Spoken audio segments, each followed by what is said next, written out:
오늘 하나님께서 우리에게 주시는 말씀은 마태복음 8장 23절에서 27절의 말씀입니다.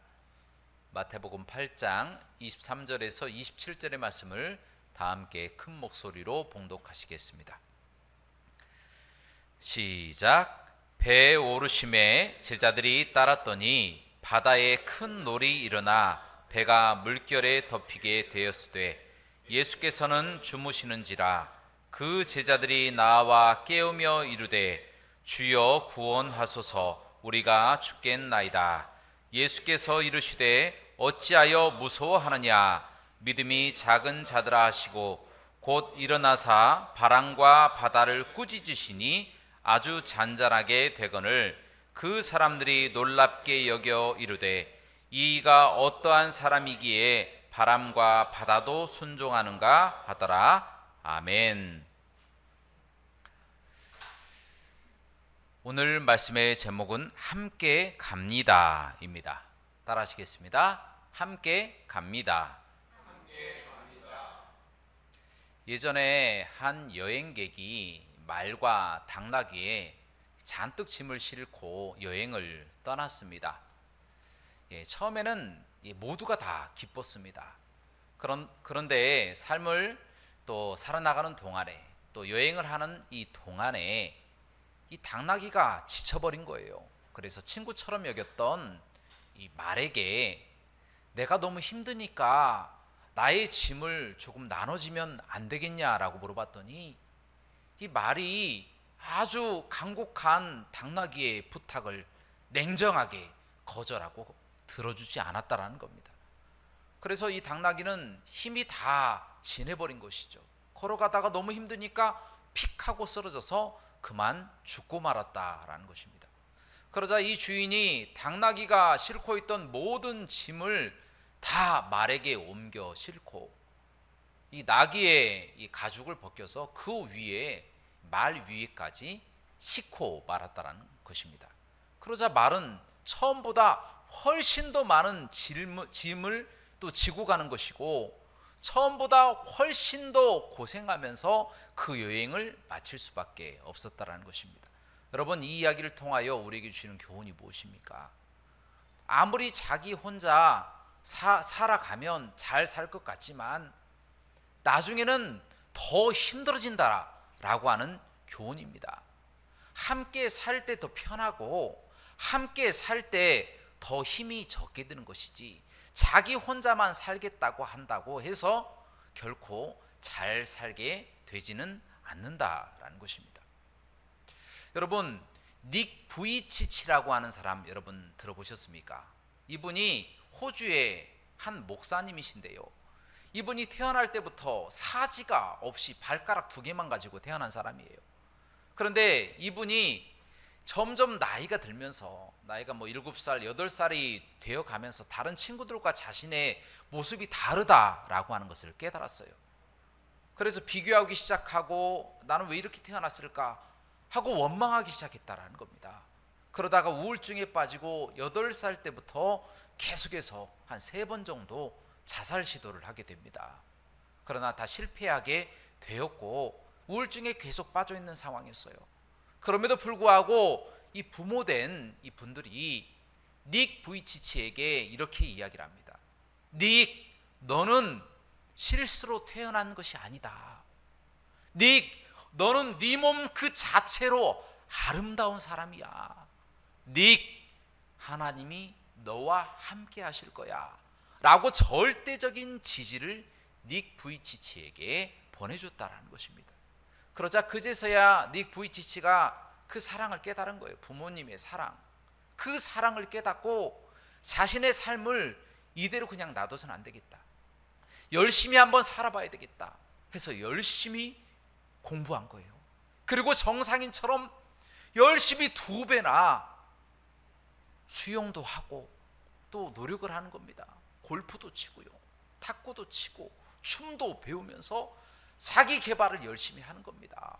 그러다가 그가 그의 대학교에서 회장도 되었고요, 그가 공부도 열심히 해서 자기가 이루고자 하는 꿈들을 다 이뤄나가기 시작합니다. 그리고 그 유명세가 세계까지 뻗쳐서 전 세계 40개국을 돌아다니면서 그들에게 희망을 선포하고 하나님의 복음을 선포하는 전도자가 되었다라는 것입니다. 그리고 닉 부이치치가 참 놀랍게도 결혼도 했어요.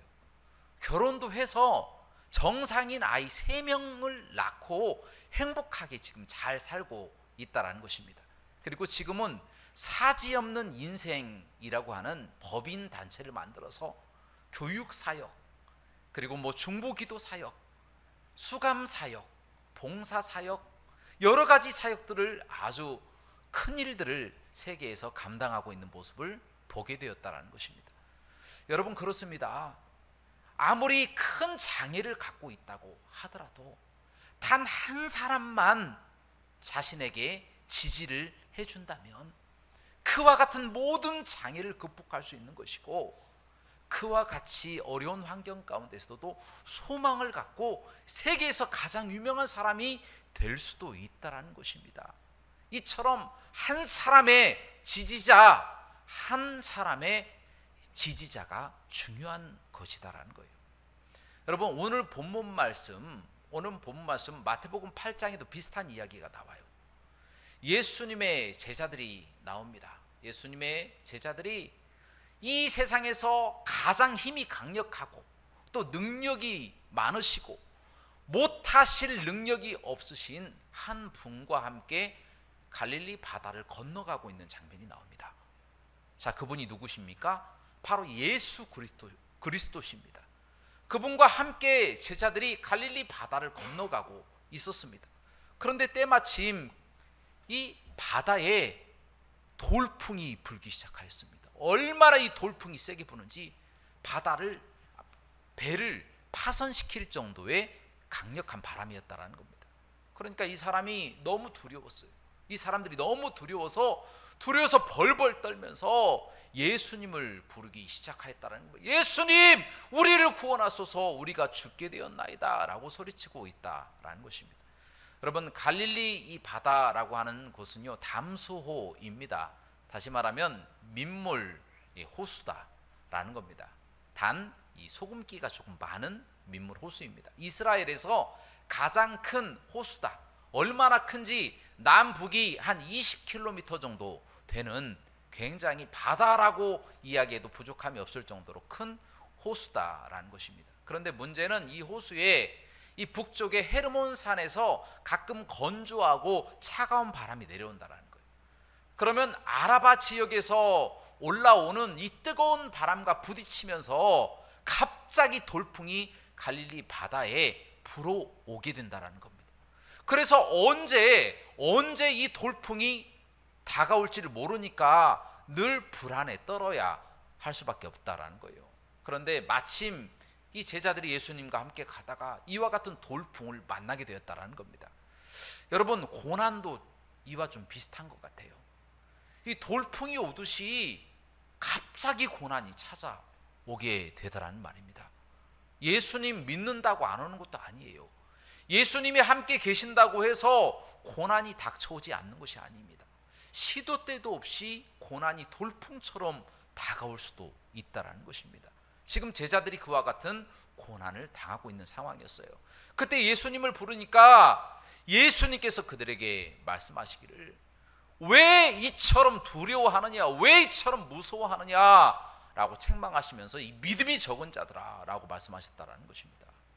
아니, 무서워할 수도 있죠.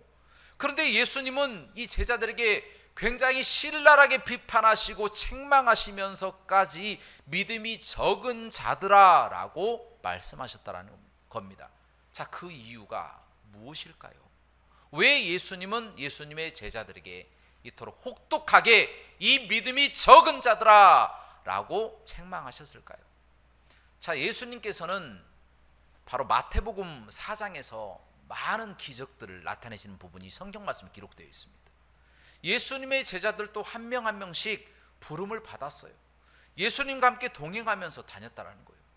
그런데 마태복음 4장에 보니까 예수님께서 갖가지 질병들, 그리고 중풍병자라든지 아니면 벙어리 귀신 들린 사람이라든지 간질이라든지 열병이라든지 정말 이 세상에 있는 모든 질병은 다 고치는 것처럼 다 고쳐주셨어요.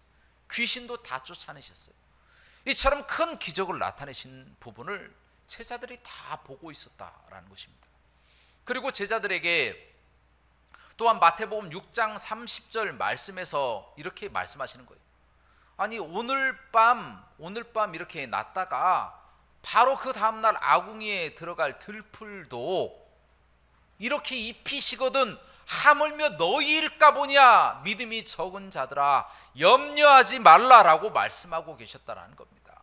염려하지 말라. 이와 같은 설교를 아예 제자들에게 대놓고 하신 거예요. 염려하지 말아라. 들풀도 내가 다 이렇게 입힌다. 백합화 들의 백합화 얼마나 아름답게 내가 입히냐. 솔로몬의 입은 옷보다도 더 잘 입힌다. 이렇게 함께 하겠다라고 말씀하시고 염려하지 말라라고 부탁까지 하시면서 설교까지 하셨어요. 또 심지어 그 이후에는 오병이어의 기적, 무에서 유를 창조하는 놀라운 기적, 보리떡 5개와 물고기 2마리로 5,000명을 먹이고도 12광주리를 남기는 놀라운 기적을 그들에게 다 보여주셨다는 거예요.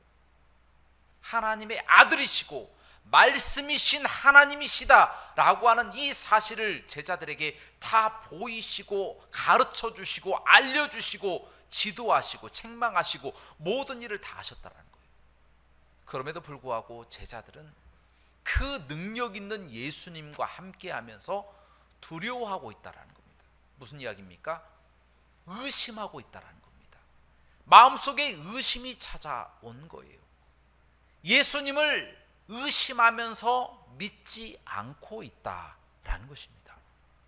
예수님을 불렀지만 예수님이 충분히 이 바다나 바람도 잠잠하게 하실 수 있는 능력이 있다는 것을 제자들도 알고 있었을 것이라는 말입니다. 그럼에도 불구하고 뭐가 그렇게 무섭다고 의연하지 못하고 호들갑을 떨면서 기적을 일으키실 우리 예수님을 향해서 그렇게 목청껏 부르짖을 필요가 뭐가 있었겠냐라는 겁니다. 정말 무서운 거예요. 마음속에 정말 의심이 찾아온 것입니다. 여러분 그 원인이 무엇일까요?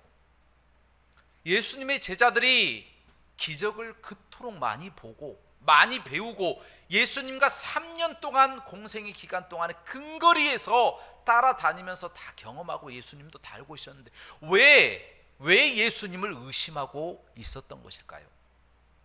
바로 그들은 말씀을 삶 가운데 적용하는 것을 해본 적이 없기 때문이다라는 거예요. 여러분 그들은 말씀을 봤어요. 기적을 봤어요. 하지만 그 말씀이 내 속에 흡수되어 들어올 때까지 기다리지 못했습니다. 그냥 기적이 일어나면 기적이 일어났네. 그냥 어떠한 현상이 보이면 좋은 현상이네. 예수님이 말씀이 증거하다가 많은 사람들이 회복되고 돌아오는 걸 보면 돌아오는가 보다라고 생각하면서 남의 일처럼 생각했다라는 거예요. 예수님이 선포하신 그 말씀이 내 말씀이 되지 못하고 흡수되지 못하는 그 상태로 제자들은 계속해서 예수님을 따라다니고만 있었다라는 것입니다. 그래서 그 말씀이 흡수되지 못하고 맛보기만 한 겁니다. 맛보기. 하나님의 말씀을 맛보기만 하면 되겠습니까? 맛있네, 좋네, 마음에 기쁨이 찾아오네, 이렇게만 생각하고 그 말씀이 내 말씀이 되지 못했던 거예요. 그냥 제자리 신앙인 것이죠. 그냥 누가 기도 열심히 하다가 응답받고 또 행복하게 됐대, 또 행복하게 살아간대, 다른 사람들의 이야기처럼 여기게 되어진다는 거예요. 그래서 예수님께서는 그들을 책망하시면서 이 믿음이 적은 자들아 라고 말씀하셨다라는 것입니다. 여러분 마태복음 14장에 보면 비슷한 이야기가 또 나와요. 역시나 제자들이 갈릴리 바다를 또 건너가고 있어요. 그러나 예수님은 그 자리에 계시진 않았습니다. 예수님이 먼저 건너가라 이렇게 말씀하시고 떠난 거죠. 자, 그때에 큰 돌풍이 역시나 불어옵니다. 언제 불어올지 몰라요. 시도 때도 없이 돌풍이 불어오는 겁니다. 이 사람들이 돌풍이 불어오니까 또 무엇을 합니까? 마음속에 두려움이 생겼다는 거예요. 아니 예수님께서 한번 도와주셨잖아요. 예수님이 함께 하시면 모든 것을 극복할 수 있는 힘이 있다는 것을 알고 있잖아요. 그러나 당장 눈에 보이지 않으니까 보이지 않는 예수님이 어디 계시느냐라고 생각하면서 두려워 떨면서 언제 파선이 될까라고 사람들이 또다시 고개를 숙이며 있었다라는 것입니다. 바로 그때에 제자들 눈에 다 보이게끔 저 먼 바다를 걸어오는 한 사람을 보게 됩니다. 보니까 사람인 거예요. 영락없이 사람인 거예요. 점점 더 가까이 바다 위를 걸어오는 거예요. 바다 위를 걸어올 분이 누가 있겠습니까? 예수님 말고. 그런데 걸어오는 장면을 보고 제자들이 동일하게 외친 이야기가 있어요. 유령이다! 라고 외쳤다는 겁니다. 유령이다. 아니, 예수님께서 지금 걸어오고 계시는데 예수님을 유령으로 바라보고 있는 제자들의 눈, 얼마나 안타깝습니까? 예수님은 지금 무엇하러 걸어오고 계십니까? 제자들이 무서우니까 도와주시려고 걸어오고 계시는 거예요. 제자들이 외칠 때마다, 제자들이 두려워할 때마다 함께 하셔서 도우시고 역사하시고 치료하시고 붙잡아 주시고 기적을 보여주신 그 예수님께서 지금 도와주시러 오고 계신다라는 거예요. 그런데도 불구하고 제자들의 눈에는 유령으로 보이고 있다는 거예요. 유령으로. 여러분, 예수님의 제자들은요 3년 동안 예수님을 따라다녔어요. 얼마나 기적을 많이 경험했습니까? 얼마나 많은 능력을 체험했습니까? 그들 스스로 많은 귀신을 쫓아내고 많은 질병을 고쳐냈습니다. 예수님의 명령에 따라서 하나님의 복음을 선포하니까 많은 사람들이 회복되고 돌아오는 것까지 그들이 경험했다라는 거예요. 그런데 왜 그와 같은 예수님을 알아보지 못하고 도리어 예수님을 향해서 유령이라고 이야기했을까요? 여러분, 이 부분은 생각해 볼 여지가 있습니다. 우리의 신앙과도 연관된 부분이에요. 우리가 열심히 신앙생활 하잖아요. 신앙생활 하는 도중에 예수님의 제자들처럼 고난이 찾아온다니까요. 시도 때도 없이 찾아옵니다. 한번 예수님의 제자들에게도 찾아왔잖아요. 풍랑이. 우리에게도 찾아옵니다. 예수님의 제자들에게 풍랑이 또 찾아오잖아요. 우리에게도 고난이 또 찾아온다라는 겁니다. 그때에 예수님이 눈에 보이지 않는다고 예수님이 나타나니까 유령이라고 말하는 제자들처럼 우리도 예수님을 의심하고 예수님을 온전히 믿지 못할 때가 많다라는 겁니다. 아니, 반대로 질문해 보도록 하겠습니다. 여러분, 정말 예수님 믿으십니까? 예수님 믿고 구원받는 거 1차원적인 거 말고요. 예수님 믿고 난 후에 신앙생활이 조금 바뀌었습니까? 바뀌는 믿음을 여러분 소유하고 계십니까?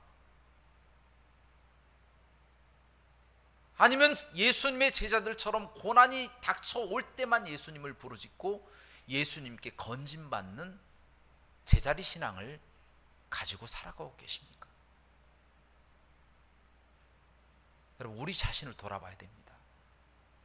예수님은 늘 함께 하시고 돌보시고 인도하시고 한순간도 우리를 떠난 적이 없으세요. 함께 가고 계시는 분이세요.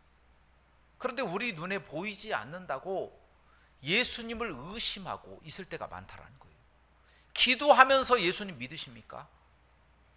기도하면서 예수님을 신뢰하면서 기도가 이루어질 것을 믿습니까? 내가 믿으면서 기도하고 있습니까? 이루어지지 않으면 말지 뭐, 이렇게 생각하고 혹시 기도하고 계십니까? 여러분, 우리 자신을 돌아봐야 된다는 거예요. 예수님은 단 한순간도 예수님을 믿은 그 이후부터 우리를 떠나지 않고 계신다는 거예요. 우리와 함께 계셔서 모든 것을 다 책임져 주시는 분이세요.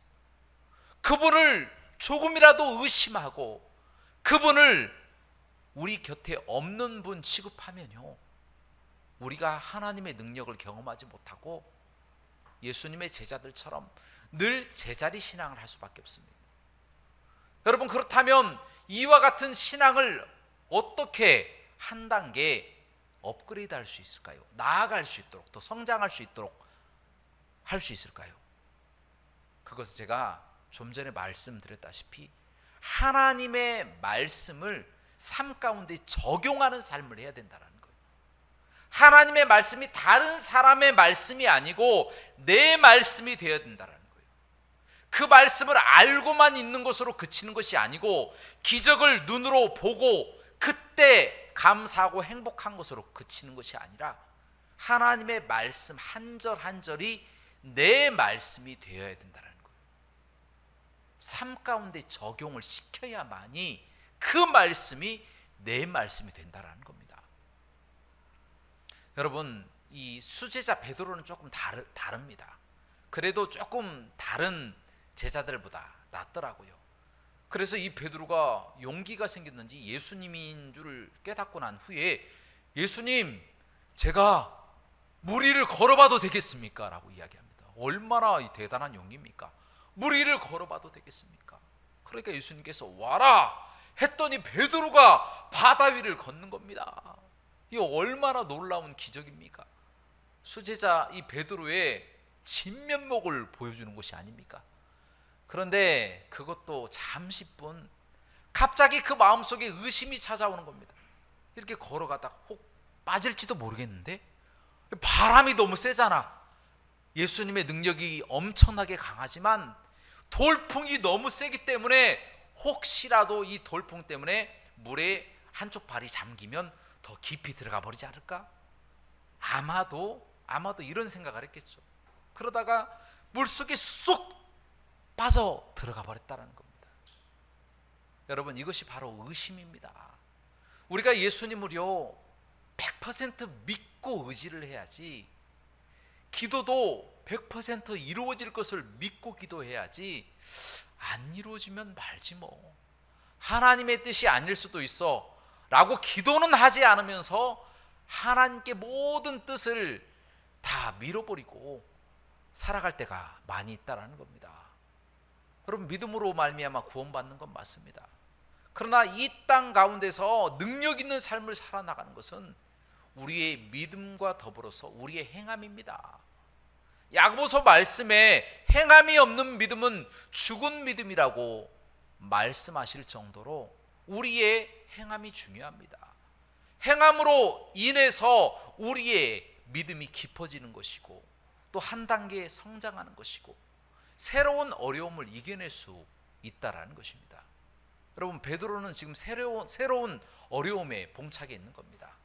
물에 쏙 빠져서 죽게 생겼으니까 주여 나를 구원하소서 라고 바로 즉시 소리를 지르니까 예수님께서 찾아오셔서 급하게 베드로의 손을 잡아서 물속에서 끄집어 내셨다는 말씀이 기록되어 있습니다. 그러면서 베드로에게 말씀하시지 않습니까? 믿음이 적은 자야, 왜 의심하였느냐 라고 말씀하셨다는 겁니다. 믿음이 적은 자야. 여러분, 베드로가 믿음으로 물 위를 걸었던 사람이에요.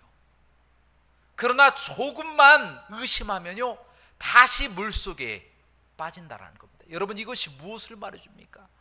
아무리 베드로와 같이 믿음이 좋은 사람도 언제든지 의심하면 넘어질 수 있다는 것을 보여주는 것입니다.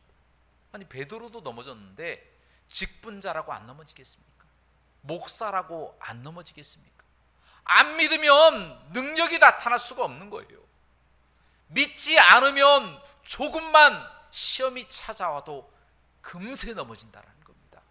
베드로는 다른 제자들보다는 조금 더 앞서 나갔지만 새로운 어려움이 닥치니까 그것을 극복하지 못하고 금세 넘어져서 쓰러져서 물에 빠져가는 모습을 보게 됩니다. 여러분, 그것을 극복할 수 있는 방법이 무엇이겠습니까? 새로운 어려움을 극복할 수 있는 믿음을 삶에 적용해야 된다는 거예요. 하나님의 말씀이 내 말씀이 되도록 한 단계 한 단계 업그레이드 해 나가야 된다는 겁니다.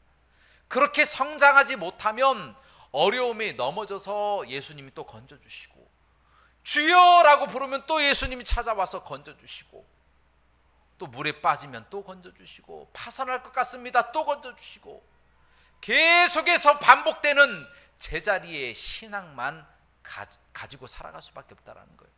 늘 구조만 받아야 돼요. 구조만. 죽을 것 같을 때에 예수님 건져주시고, 넘어질 때에 건져주시고, 늘 일으켜 주셔야 되고, 성장하지 못하고 1살짜리 어린아이처럼 돌보지 않으면 견디지 못하는 그와 같은 상황으로 살아갈 수밖에 없게 된다는 것입니다. 여러분, 결론적으로 여러분들에게 도전합니다. 여러분 다 예수님 믿으시죠? 예수님 믿으시면 하나님의 말씀을 여러분의 삶 가운데 믿음으로 채우시기를 주님의 이름으로 축원합니다. 하나님의 말씀 한 절 한 절이 나의 삶의 말씀이 되어서 그 말씀을 믿고 신뢰하며 나아간다면 시시때때로 다가오는 어떠한 어려움이나 어떠한 힘든 상황도 우리 예수님이 다 해결하여 주실 줄로 믿습니다. 그러면 우리 눈에서 예수님이 보이기 시작해요. 의심의 구름을 걷고 난 후부터는 예수님이 보이기 시작합니다. 그때부터는 계속 성장하는 거예요. 하나님의 말씀에 따라 계속 성장하는 겁니다.